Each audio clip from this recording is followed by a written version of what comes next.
Yeah, so there's a lot of interesting stuff that's happening, to be fair, over at Disney with respect to this kind of proxy war.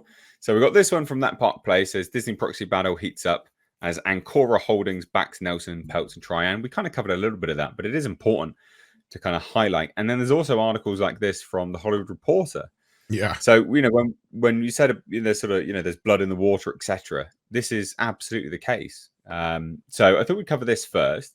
So this proxy battle, I mean, absolutely is heating up, and this was bound to happen anyway. So the pending proxy battle for board seats on the Walt Disney Company is heating up as Ancora Holdings Group, through their support behind Nelson Peltz, they're a shareholder, right? So back in January, Triumph Fund Management nominated Peltz, and then he recruited Ike Perlmutter, basically. There's been this whole thing going on throughout this whole time. The initial proxy battle, they've stopped the proxy battle. They've started it again. Now they want more board seats. They got their board seats denied massively. So that was that done. Now, Ancora Holdings Group, which manages $8.7 billion in assets overall, not just Disney, announced their involvement in the proxy battle earlier today in a press release, noting the addition of a shareholder representative or investor designated directors to the board can help ensure that these efforts are carried out in the most effective way. In an effort to avert an election contest following a year of distractions and disappointing performance, we hope you join us in encouraging the board to pursue a viable compromise with Triumph Fund Management, LP, and Nelson Peltz. Can't really deny any of that. It has been a very disappointing year in performance for Disney. It has been. I mean, a sequel to $1 billion movie hasn't even crossed $100 million at the domestic box office. That's irrefutably bad performance. Just that sucks massively. So the group also called out Bob Iger and the Walt Disney Company's mismanagement. A degree of shareholder-driven change is certainly warranted in Disney's boardroom following an extended period of absent-minded governance, ineffective succession planning. This is all firmly slamming Bob Iger. Polarizing actions, all the political stuff, and sustained value destruction. That's the big one. Yeah, massively. So it did not All stop there. the others would have been fine were it not for that. So it didn't stop there. Ancora lampooned the current board and current executives. Many of Disney's current directors and executives bear responsibility for lapses that have undermined the company's positioning in the exceedingly competitive and ever-changing entertainment world. While it has been argued that challenges largely stem from the tenure of Bob Chapek, fucking Bob Chapek, the board was in the driver's seat before, during, and after that time. I love the fact that they say that. They're like, yeah. Loads of people keep saying it's Bob Chapek, but actually, the board was there still. So to that point, Ancora said the board's stewardship issues have not only resulted in financial setbacks, by allowing Disney to devote shareholders' resources to a number of politicized initiatives, the board has overseen a deterioration of what was once the most unifying brand in the world.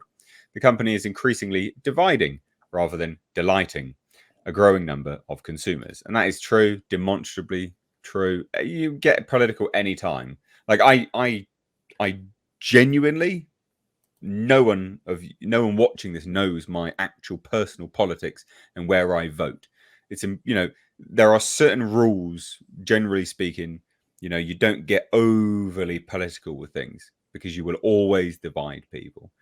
And a big company like this, bigger exposure, worldwide, etc., they start to announce these things. I mean, you can do what you like if you want to note your politics, that's fine. I don't personally care. But is there the potential to divide people? Yes, it's demonstrably of course it does it. And so they say this, in closing, we want to address what looks to be a self-serving publicity stunt on the part of Blackwell's Capital LLC. The firm's principal, Jason Aintarby, recently attacked Mr. Peltz's effort at Disney hours before reportedly launching a campaign at the Wendy's company, where Mr. Peltz is chairman and the largest shareholder. We believe the record shows that Mr. Aintarby is a publicity-seeking green mailer with a questionable personal and business history. And then they say more. I can't believe they said this at the end of their statement. It's so bizarre. On the other hand, it is widely known that Mr. Peltz is a pioneer in shareholder activism who has made billions of dollars over many decades for himself, his partners, and fellow shareholders in the companies in which he has invested. Mr. Peltz, or a qualified designee, would make a fantastic addition to Disney's board. Agreed. That is all from another shareholder, big shareholder, admit, as well, not a massively tiny shareholder. So it is heating up. What do we think? Just holy shit, what's going on? This is amazing. But I want to hear what you others, what the rest of you think. But I think this is amazing. I think it's the fact that we have that counter thing in the Hollywood Reporter. That tells you everything you need to know about the situation right now. Like the media is coming out in Disney's defense big time right now.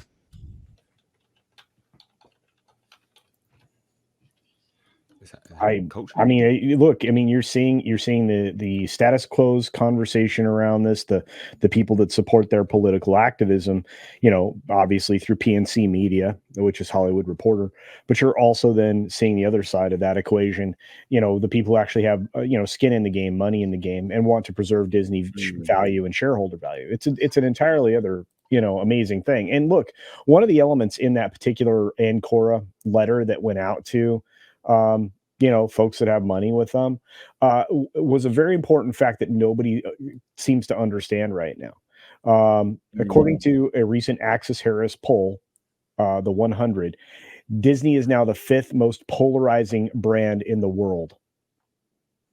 That's a huge statement. Bad. I mean, just consider that, because that's a factual thing. And we talk about, trust an awful lot when it comes to corporations and institutions, and Disney has run themselves into the ground with consumer trust.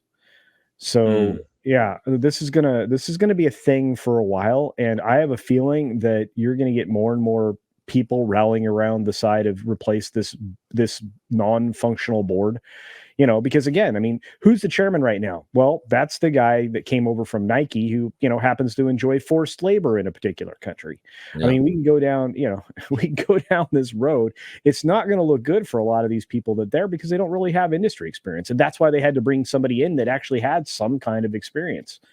I mean, we'll see, but I have a feeling that this is going to be a pretty nasty fight. Well, and what I think is hilarious about it. Oh, go ahead, Nick. Oh, I was just going to say, the way I'm seeing things at this point is like Peltz and Perlmutter and people that are siding with them. They're like the warriors for all the other small time investors of Disney. They're in there trying to get in there to try to force some sort of change and change of direction, to help protect other people's investment that's might not be as big as the people that's on the boards and getting, all this other extra money every month or every year from whatever other investment companies are giving them free handouts or whatnot. And it feels like they're kind of like fighting for the small guy as well as themselves at this point.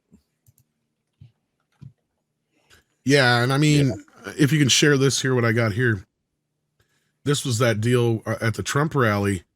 And I think it says everything you need to know about the situation. I think Peltz and Perlmutter know what's wrong and they want to fix it. Yeah. I don't remember if we showed this on here or not. So some of the greatest leaders in history have been way over 80. Some of the people I know, some of the smartest people, I have one of them here tonight. He's one of the most incredible businessmen in the world. And I won't say he's over 80, but let's say he's right around that. I don't want to insult him. The great Ike Perlmutter, he's right over here. He's one of the greatest businessmen. He owned Marvel. He sold it to Disney. He's not too happy with Disney going woke, I will tell you, but he's one of the greatest businessmen. In case you didn't know, they live down the street from each other in West Palm Beach. Thank you, Valiant, for having that clip handy. Yeah, indeed. Yeah. Right, that to me tells me what, because he just gave, Perlmutter just gave Peltz all his controlling interest in the shares. So that means he's probably in line. That's my point. And I think that this thing right here, this is what I've been saying the whole time. The only thing that Disney changes is if all of the shareholders who are not BlackRock, Vanguard, State Street, or aligned with them in any way, all the others need to align themselves with Nelson Peltz. That is what is happening right here. This is more of the shareholders, the exact shareholders that Nelson Peltz need to win over, that he obviously has won over, because they are publicly coming out in support of him. So obviously there have been talks behind the scenes. These are already aligned, and probably there are more shareholders which are considering their options right now, and this is why they come out now in public. This is only goes to show that there is a war heating up among Disney shareholders, and what the Disney shareholders need to understand is that a very big chunk of them are not in it for the interest of the shareholders. They have another game entirely. So the shareholders that actually want what's best for Disney, they need to align behind Nelson Peltz here. They have no other choice. They need to do a complete takeover, because what Peltz has said is that they need to take this to the shareholders. The shareholders need to vote.